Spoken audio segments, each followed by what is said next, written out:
Welcome to our channel. Whether you're looking to relax, unwind with bedtime stories, or discover unique ways to de-stress, we are dedicated to providing you with the most serene and tranquil experience. Subscribe to our channel and join us in exploring captivating traditional culture and mysterious stories together. Once upon a time there was a father who had a son whom people called Bold Man because he didn't know what it meant to be afraid. Whenever he heard that a place was haunted, even in the middle of the night, he would run to see it. No matter how scary the stories were, other people were scared to death, but he listened to them as if nothing had happened, with a smile on his face. People could send him anywhere, to a lonely church, to a bone house, to the gallows, and he was not afraid to go anywhere. Once it occurred to him to go out and see the world. Since there's nothing to frighten me back home, I'll go out into the world and never come back until I know what terror is, he thought to himself. He thought secretly, and also immediately told his father of this thought. The father loved his son very much, and was certainly not glad that his son was going to leave him and go out into the world. Fearing that his son's boldness might bring him some disaster, he urged him with one voice that he had better not go out of doors, and promised to teach him to be afraid if he would only stay at home. "That you cannot do, I am afraid, father." The bold man expressed his doubts. "If I can't teach you, I won't stop you from leaving then," the father said. The son agreed and waited for his father to teach him to learn to be afraid, and the father ran to the church keeper and promised to give him a lot of money if he could just figure out a way to make his son afraid. "That's easy," said the church keeper. "You send him to me tonight, and I will frighten him so that his hair will stand on end." The father went home happy, and at night he sent his son to the church warder. The church watchman got a body from the bone room, climbed to the top of the church tower, and tied it to the top of the bell rope. The bold man came to the church and asked the church keeper what work he had given him to do, and said that his father had sent him. The church keeper said to him that he should go up to the belfry and ring 9 o'clock for the old bell ringer, who was sick. "What's that?" "I'll go," the bold man said, and immediately climbed into the belfry. It was pitch black in the bell tower as he walked and touched the bell. Reaching for the bell ringer's rope, he felt a pair of cold feet, and touching further up, he felt out the body of a man. "My God," exclaimed the bold man, "if you are sick, why don't you lie down on the bed? Why did you not lie down on the bed if you were sick? But you have not the strength to strike the bell. Come down." The bold man thought it was the sick old bell ringer. But when the bell ringer neither spoke nor moved, Daring Han urged him to hold on to the bell, and then rang the bell. The body shook with it, and the moon shone through the dark clouds. When Daringham saw that the body was greenish in color, he stopped ringing the bell. "Now come down and let go," he shouted. "Your hands must be hurting," but no answer could be heard, and the body did not move a muscle. "If you don't want to come down, stay where you are. What do I care?" With a mutter, the bold man left the clock tower and walked away. "Well?" the church guard asked him. "What about what?" "That crazy old man climbed up the bell-ringing rope and refused to come down, so I let him stay there still." Well, thanks for your help. Come back tomorrow," the church caretaker told him. The bold man promised to come back tomorrow, and when he had finished, he went home. His father waited impatiently for him at home, thinking that this time he would know what horror was, but The daring man had no recollection of the word horror. The next night, the church caretaker got all the coffins, candles, and other things needed for the dead, and asked his wife to tell Derhan to go to the church to guard the dead, and then the church caretaker would come to replace him at midnight. When it was dark, the church watchman wiped his face deathly white and wrapped his body in a sheet and lay down in the coffin village. Not long after, the bold man came, took a look at the dead man, sat down beside the coffin, then got up, looked round the church, and sat down again. Towards 11 o'clock in the night, this false dead body sat up and said, "Why do you come to disturb me? Come and lie down in my place, or you will not get out of here alive and well. What's the matter with you? Lie down for me. I have nothing to do with the dead." The bold man said. The dead man rose slowly to his feet and reached out to the young man with both hands. "You that deserve thunder and fire. I guess you didn't die well when you said goodbye to the world. Let me help you, didn't you?" The bold man raised his long-handled flail and swung at the false dead man, and the unlucky one went back into the coffin village. The belfry struck 12, and Bold Han locked the church door and handed the key to the watchman's wife. "How did you fare there?" the watchman's wife asked him. "Quite well. I'm just very angry with that dead man. He suddenly started rolling around 7 times and sitting up, shouting at me to go to his world. Made me so mad that I punched him in the head before he could get up again." When Bold Han had finished, he went home, and the watchman's wife rushed into the church to her unconscious husband, and with great difficulty brought him back to life. The church watchman never dared to teach Derringham to learn to be afraid again. The father, seeing that his son could not learn to be afraid at home, did his best to prepare him for the journey, and Derringham set out. He walked for several days, but did not get out of the dark fir forest. He climbed the hillocks, crossed the steep slopes, crossed the rocks, tripped the puddles, and walked through many meadows, plateaus, and pastures, but he did not see a single human figure. He only heard the barking of bears and the chirping of birds. His mother brought him food to eat on the road. Bread, snacks, and cured meat had also been eaten long ago. When he was hungry, he fed on wild fruits, just like the bears. He thought he would probably die in this forest. One day he climbed to the top of a high, bald hill and looked round to see if he could find a village or a castle or an estate or something, but there was nothing. He climbed again to a large statue tree and saw something like a house in a basin. He got out of the tree and walked in that direction. When he came to this basin, he saw a beautiful palace fortress towering before him. He did not hesitate to go in, and there was no one in the courtyard, no one in the vestibule, no one in the rooms, and everywhere it was as dead as a tomb. The lad went through the whole of the palatial fortress without finding a living thing, except that in one of the prettiest houses there was a table with a small tablecloth spread over it, on which was a fresh meal and a bottle of wine. "Whosoever it is, I have come just in time."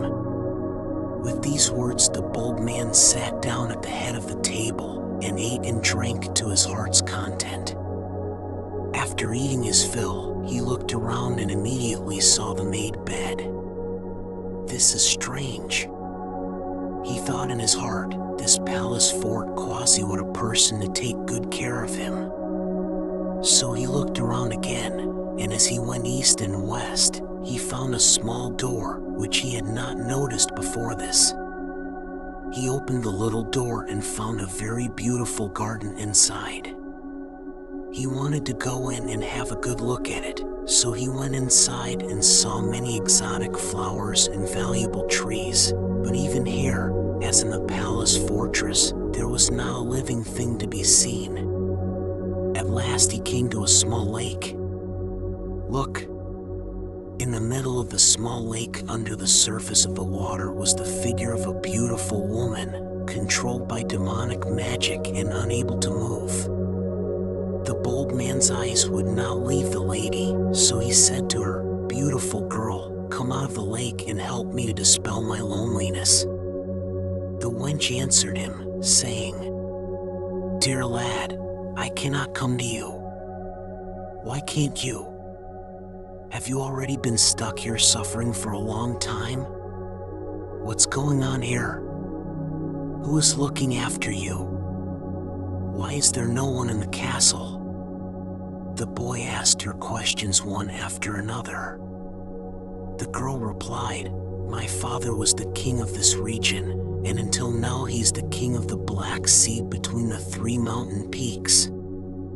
Once the foreign kings invaded his land and robbed him of his possessions, leaving him only a palace fortress, and they tried to kill my parents, but were not able to harm them, for my parents were under the protection of the good gods, and only bewitched me, and 12 years have passed away, and I am still left here to suffer, and no one is able to get me out."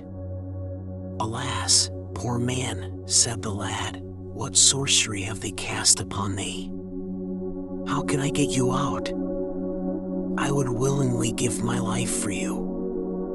The princess was glad to hear his words, and at once told him what he must do to save her. "My dear friend, if you wish to save me, you must suffer 3 days in succession, 1 hour a day, and if you can get me out, you will also save the palace and castle. If you do not succeed, you must give your own life. But I am sure that you will be able to endure the ordeal if you can bear everything patiently. If you decide to give it a try, tonight all the monsters of hell will come to you and welcome you. Never mind what they say, you will not say a word, and whatever tricks they play, you will not be afraid. You will only cut them with your sword, but keep your mouth shut. After an hour they will stop torturing you and go away of their own accord. You then go and lie down on the bed, and above that bed hangs a cup with oil in it, which you rub on your body, and the pain will immediately subside and be cured. You have to do this 3 times in a row. For your sake I will do everything. God will do me a favor." The lad went back to his room when he had finished. He sat down to his supper, and after he had eaten and drunk without fear, he lighted another cigarette and waited for that hour to come. At about 11 o'clock there was a sudden, violent shaking in the castle, and a terrific bang, as if the whole castle were about to be destroyed. The boy stood up, sword in hand, waiting for what was about to happen. In a few moments 12 monsters rushed in with sticks. The first had 1 lion's head, the second 2, the third 3, and so on, and the 12th had 12 lions' heads. At first, he was warmly welcomed, given all sorts of questions, and then attacked. "So, it is you who want to destroy our power and our kingdom? You want to free the princess? Well, little man, you're going to have to look good, and you won't be able to escape from us. We'll pull out your bones and grind them into powder, good for you." The lad was as silent as a fish.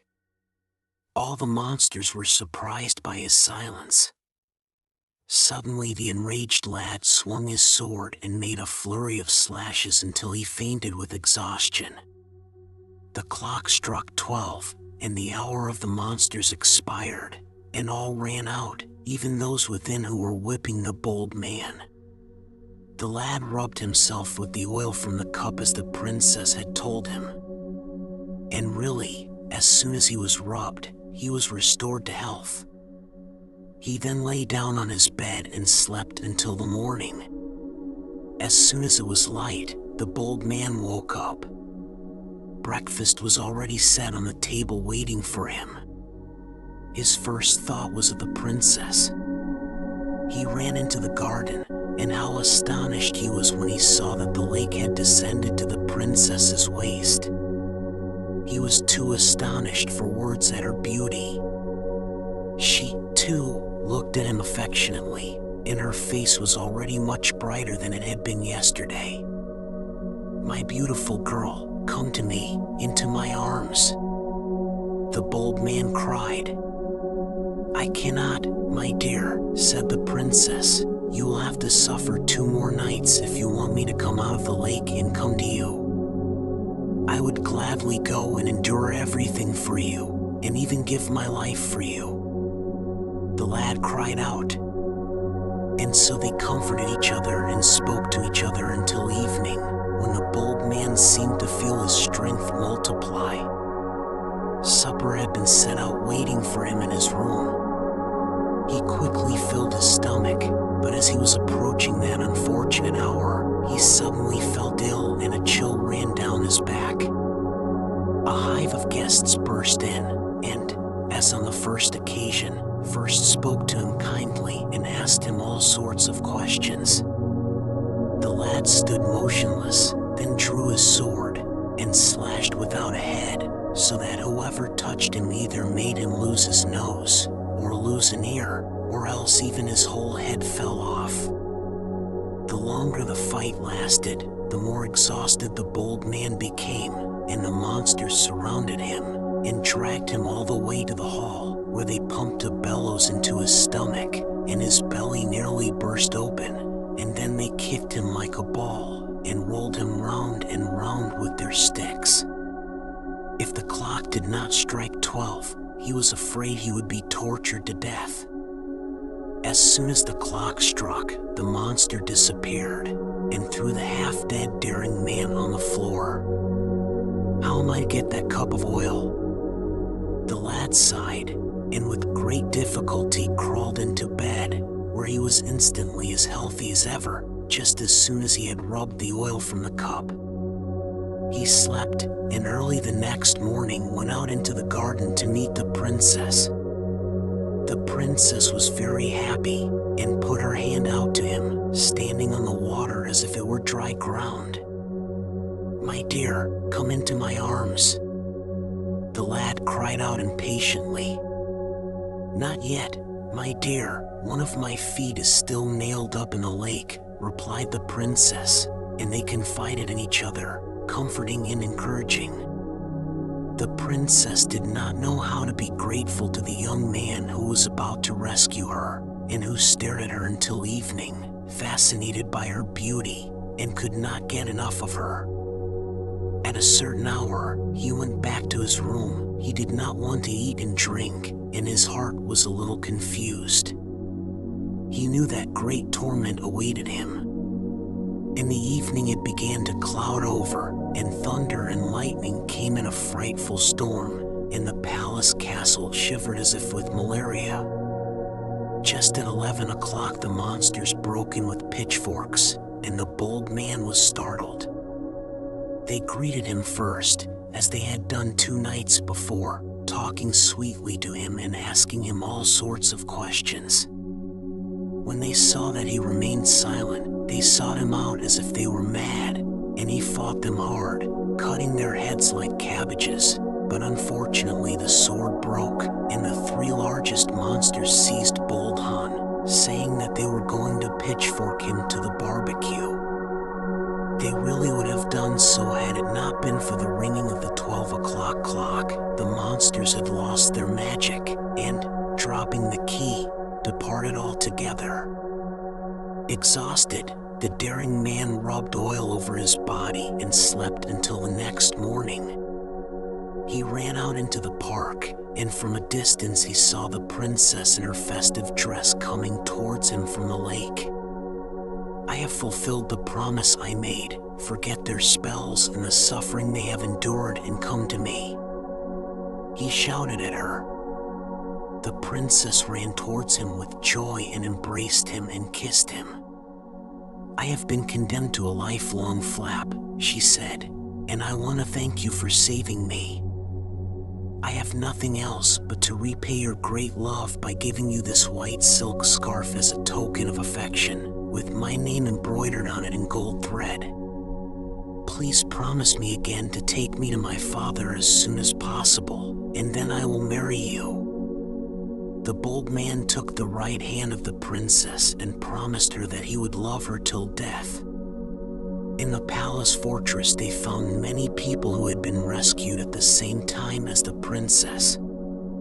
All were exultant and grateful to the lad, and did this and that for him. So Bold Han became a man with a palace fortress, servants, and a beautiful fiancée. It was not long before Bold Han decided that he would fulfill the new promise he had made for the princess and take her to her father. They made full preparations and set off with a large party. They were happy and blissful, but their happiness did not last long. They traveled for 4 days and came to the Black Forest. The bold man said, "I must go and find you a better place to spend the night, a clearing in the forest where you can make a fire. You wait here, I'll go look around and come right back to get you." He said and left. He wandered around the forest for a long time until he climbed up to a small hillock, by which he saw a beautiful garden.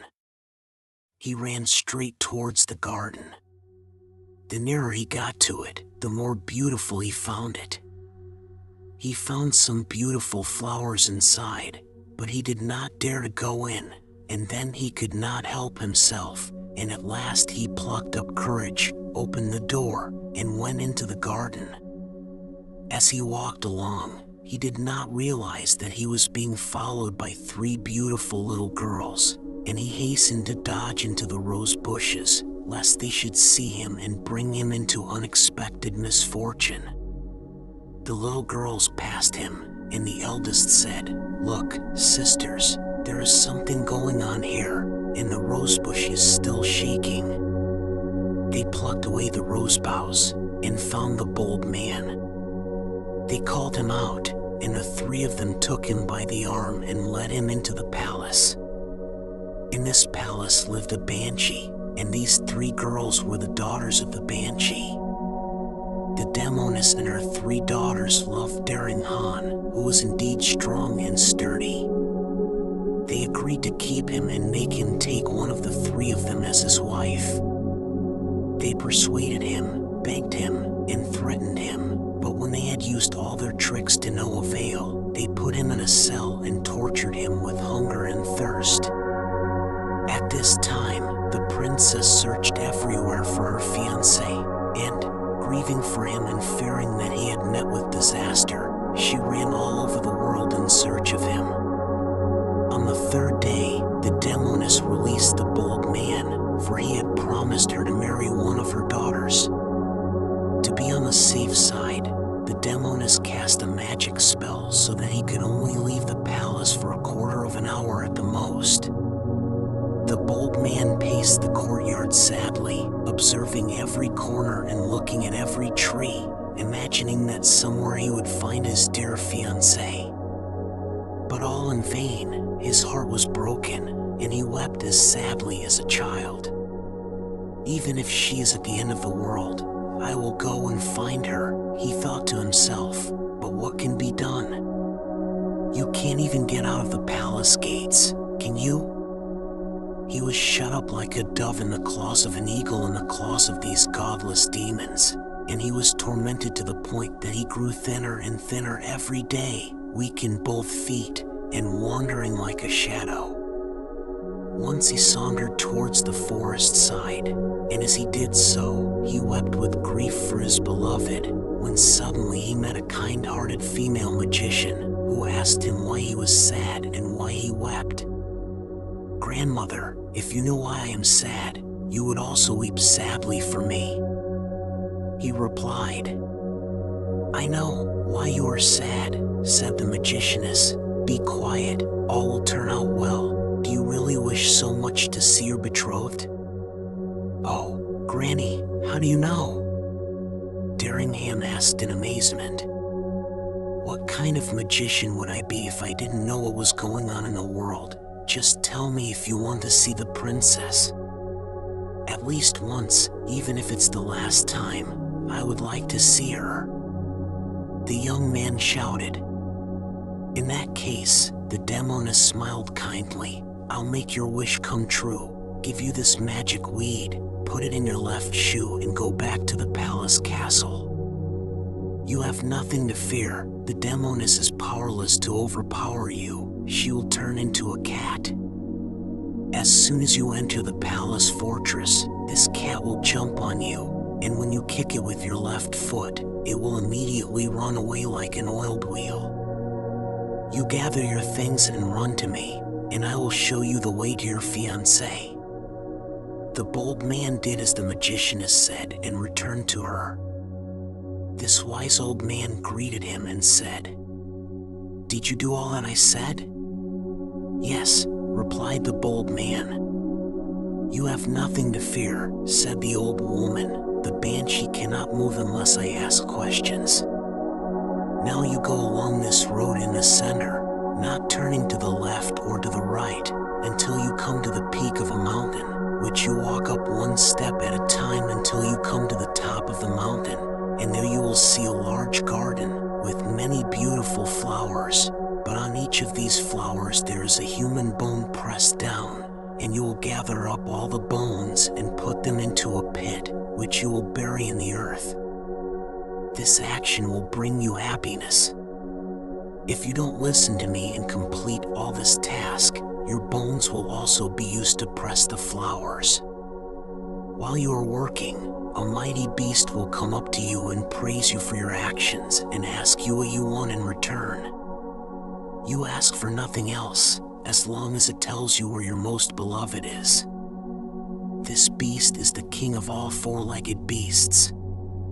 The bold man promised her to do everything as she said, and after thanking her he left her, and fortunately came to this garden, and gathered all the bones from the flowers, and buried them in the pit, and the flowers became beautiful again. When he had done this, the great beast approached him, praised him, and asked him, "What reward do you want for the favor you have done the flowers?"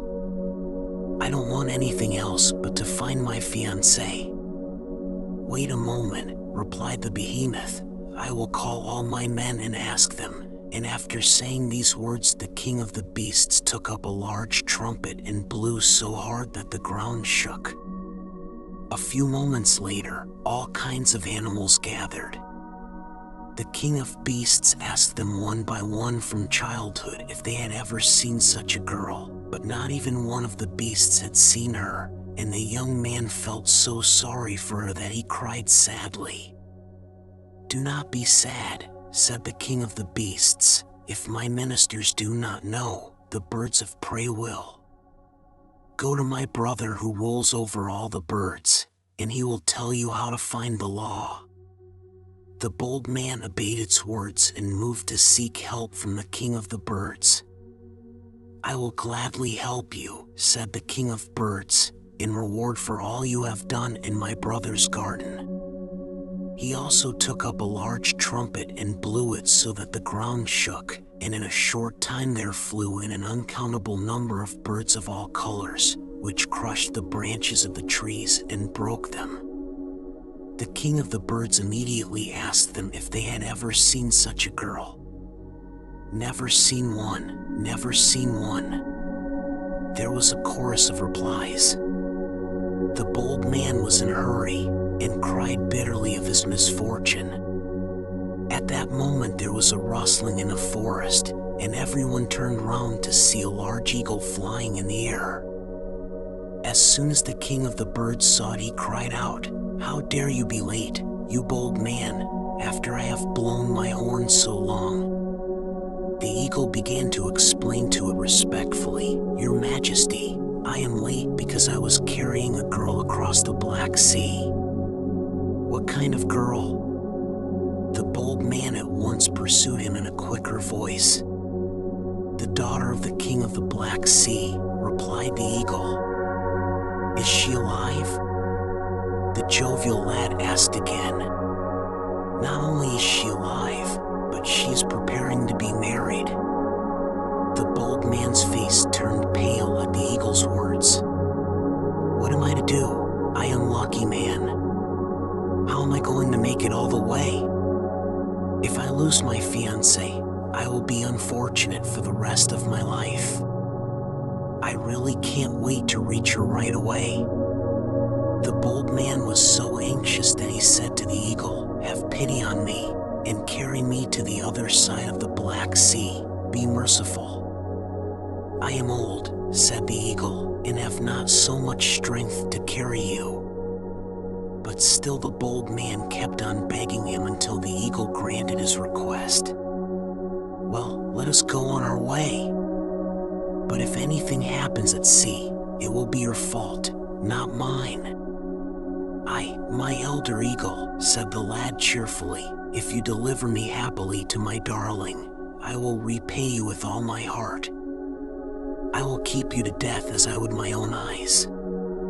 If we do not live, this can only be said to be God's will." After these words, the bold man thanked the king of the birds again, sat down on the eagle's back and flew away. The eagle carried him safely across the Black Sea to a city where the princess's father lived. The bold man thanked the eagle warmly and asked how best to repay his kindness. The eagle replied, "Let me go back and that will be the reward." With that, he flew away and left the bold man with a large pile of gold coins for his immediate needs. The bold man collected the coins, went into the city, entered a small shop, and as soon as he sat down at the table, asked, "What news have you here, boss?" "Our king," replied the proprietor, "is about to marry his daughter. This daughter has spent many years in the palace and castle under the control of a demon. The king was pleased to announce to the whole city that all were invited to his daughter's wedding, and that whoever went to the wedding would not only eat, drink, and dance to his heart's content, but would also receive a coin for every hour." When the bold man heard this, he immediately asked his boss to prepare a beautiful carriage for him, get 6 good horses, hire some servants, and buy beautiful clothes for them, as well as for himself. Then he announced to the whole town that whoever came to Mr. So-and-so at his shop would not only be invited to eat, drink, dance, and listen to music to his heart's content, but would also be rewarded with 5 pieces of money every hour. When the news got out, people gave up going to the king's palace and came to the shop in droves. As soon as the king heard what was happening outside, he sent some of his attendants to ask the stranger to come up to the palace. The bold man said that he must go and greet the king. He changed his clothes with the servant and said to him, "Wait until they treat you as a guest of honor, and ask the king that he will allow your servant to dance a little dance with the bride."